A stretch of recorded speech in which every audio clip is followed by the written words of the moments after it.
কোনো বড় নেতা এলাকা থেকে ফোন দিয়ে কোনো শিক্ষার্থীকে বাধ্য করা এটা একটা ফেসিবাদী কায়দা। আমরা এই জায়গায় বারবার আমাদের অবস্থান পরিষ্কার করেছি। আমরা বলেছি আমরা শিক্ষার্থীদের ডোর টু ডোর যেতে চাই, শিক্ষার্থীদের আকাঙ্ক্ষার কথা শুনতে চাই, শিক্ষার্থীদের প্রত্যাশাগুলো শুনতে চাই।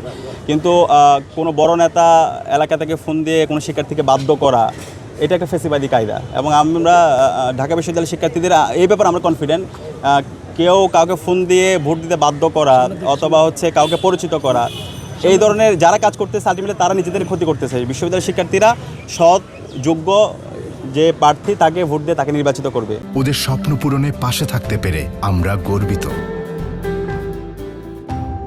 এবং আমরা বিশ্বাস করি ঐক্যবদ্ধ শিক্ষার্থী জোটের আমরা যারা আছি, বিশেষ করে যদি আমার কথা বলি, আমরা যে জুলাই বিপ্লব এবং জুলাই বিপ্লব পরবর্তী 1 বছর জুড়ে যে শিক্ষার্থী বান্ধব এবং ছাত্র বান্ধব কাজের সাথে আমরা জড়িত ছিলাম এবং আমাদের যে সততা, দক্ষতা এবং ইন্টিগ্রিটি আছে, শিক্ষার্থীরা আমাদের উপর আস্থা রাখবে এবং শিক্ষার্থীদের আমরা যখন প্রতিনিধিত্ব করার সুযোগ পাবো, শিক্ষার্থীদের যত সংকট আছে প্রত্যেকটা সংকটকে আমরা অ্যাড্রেস করব।